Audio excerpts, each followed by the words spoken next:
Bon, je vais donner mon avis sur le cas DJ Kérosène. On a vu son coup de gueule suite à la publication de Papa Ado. Après, il est allé sur le plateau de WAM pour expliquer qu'effectivement, il ne se reconnaissait pas et qu'il faisait une dépression. Ce qui peut se comprendre vu qu'il a subi un accident, il y a eu beaucoup de choses.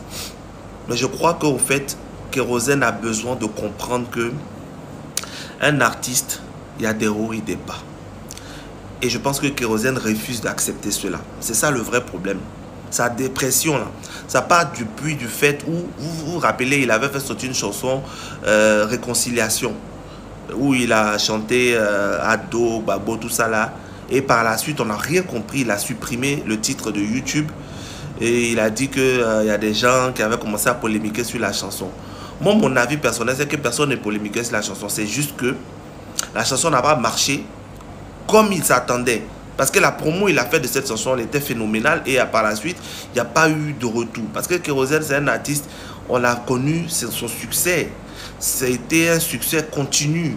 Il fait des tubes, chaque chanson était un tube. Et quand c'était un tube, sur YouTube, ça répondait au niveau des vues, au niveau de l'engouement populaire. Et ce qui a fait qu'il a été habitué à ce genre de succès-là. Aujourd'hui, quand tu fais sortir un titre qui marche moins, tu te poses beaucoup de questions. Tu te dis peut-être le titre n'est pas bon, tu essaies de supprimer pour te rattraper. Il avait sorti une chanson aussi par la suite avec Saint Milano où il dit il rentre dans le mouvement des enfants. Là. Moi, la chanson là, j'aimais bien, mais je ne retrouve plus la chanson sur le YouTube de Kérosène. Il a tout supprimé. Dernièrement ici, chanson des pros, il a fait sortir. Chanson de coupé décalé, il a supprimé. Il faut que Kérosène comprenne qu'il y a des chansons qui ne sont pas appelées à mousser, mais qui sont appelées à exister. Parce que quand tu as fait ton concert ou quand tu as fait des spectacles, c'est des chansons qui pourront, je vais dire, allonger ta durée de prestation. Et il y a des chansons aussi, ce n'est pas des chansons de groupe. Par exemple, quand tu fais une chanson des pros, là, il y a des noms que tu as cités là. Le jour que tu as ton spectacle, là, tu as chanté la chanson, ils vont venir travailler sur toi. Donc, c'est vraiment, je vais dire, chanson sport même qui ne mousse pas même là. Ce n'est pas un problème. Aujourd'hui, je vais sur sa page YouTube, je vois que la chanson qui est là, c'est Allez dire, qui a fait 5 millions de vues. Depuis combien de temps? C'est cette chanson-là qui est là. Parce que Allez dire, quand c'est sorti, vraiment, les gens ont dit chapeau Kérosène. Les gens ont bien accueilli. Et c'est cette chanson qui est restée. Donc, je pense que Kérosène refuse d'accepter le fait qu'un artiste peut avoir des moments qui sont moins bien. Il faut qu'il accepte cela. Regardez Serge Beno. Il a fait des tubes. Arrivé à un certain moment, il fait sortir, ça ne marche pas comme il veut. Il fait sortir, ça ne marche pas peut-être comme il veut. Mais il gagne ses petits gombos dedans, mais il n'a jamais supprimé. Il y a des titres de Serge Beno qui ont difficilement le million de vues. Mais le gars, il continue. En une année, il va jusqu'à, il va faire sortir un ou deux tubes. Un ou deux tubes, là, ça a rentabilisé tout ce qu'il a tapé poteau, là. Vous comprenez? Même si je pense que ce genre d'artiste ne tape jamais poteau, puisqu'ils sont toujours sollicités. Regardez aujourd'hui Didi B. C'est lui qui prend. Il tousse même, ça marche. Il fait featuring avec des Bordeaux en une semaine, ça a 1 million de vues. Donc c'est son moment. Mais ça a passé. Parce qu'avant Didi B, là, il y avait Elou. Elou était l'artiste qui faisait le plus de featuring. Quand ils se sont séparés d'équipe Beat là, il était devant. Aujourd'hui, c'est Didi B. Donc, chacun a son époque. Et quand ça vient là, tu as 5 ou 6 ans pour profiter bien. Je pense que c'est ce qui se passe avec Kérosène. Mais ça ne veut pas dire qu'il est moins talentueux. Ça ne veut pas dire qu'on n'aime plus sa musique. Ça veut dire quelque part que les Ivoiriens peut-être ont besoin d'autre chose. Et quand c'est comme ça, tu prends le temps que tu dois prendre. Tu peux faire même des collaborations, des featuring pour changer la couleur. Tu prends le temps que ça doit prendre et puis tu reviens. De toute façon, si tu ne chantes pas, tu as ton argent. Ils vont toujours t'inviter. Ta chanson même avant l'élu là. Tu chantes aujourd'hui encore, ça marche. Donc franchement, dépression là, il n'y a pas lieu d'avoir dépression. Parce que si toi, Kérosène, un Range Rover, une voiture, une maison, une jolie femme, quand tu fais dépression là, qu'allons-nous dire, nous qui devons les gens? Nous ne pouvons rien dire, nous, on est déprimés, fatigués. Moi-même, je suis ici là. Maintenant là, il fait mes vidéos. Ça ne marche plus. Je suis dessus. Il peut faire dépression de ça aussi, mon cher. Il a fait jusqu'à. Il y a un qui a marché dedans. C'est comme ça le game. Donc, Kérosène, il faut accepter qu'un artiste, il y a des hauts et des bas. C'est vrai.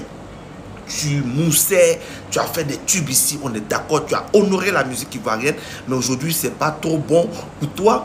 Les Ivoiriens sont compliqués en matière de musique, il faut les laisser avoir le souffle. Ils vont aller voir nouveauté après.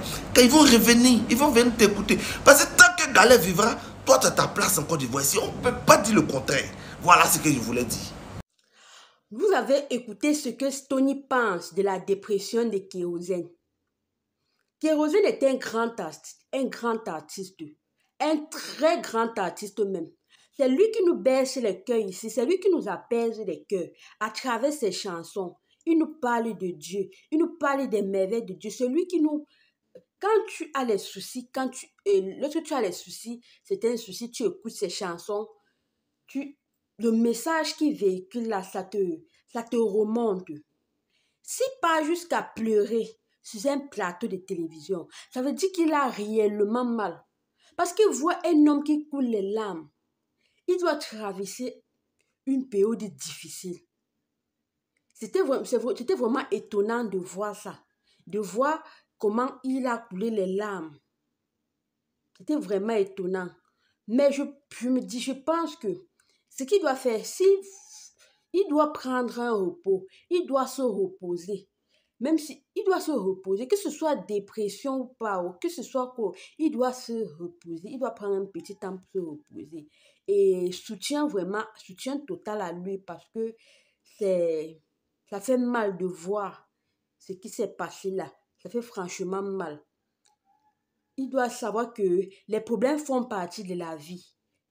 Et comme on dit, l'être humain, c'est l'être humain, la chair, c'est la chair. Lui, c'est lui qui transmet les messages, mais quand on voit, il vient couler les larmes, ça veut dire qu'il a vraiment un souci particulier. Il a un truc là ton cœur n'a pas pu supporter. C'est la raison pour laquelle il a fait couler les larmes. Donc, il doit savoir que les problèmes font partie de la vie et que s'il est toujours en vie, c'est parce que Dieu compte toujours sur lui pour transmettre les messages comme il le fait. Il ne doit pas s'affaiblir parce que si s'affaiblit, ça ne sert à rien. Ça ne sert à rien. Il a encore beaucoup à apporter. Donc, il peut aller se reposer, prendre un petit temps, c'est même important dans la vie, se remonter et revenir sur la scène. Les problèmes font partie de la vie. Donc, soutien total à lui. Ça va passer.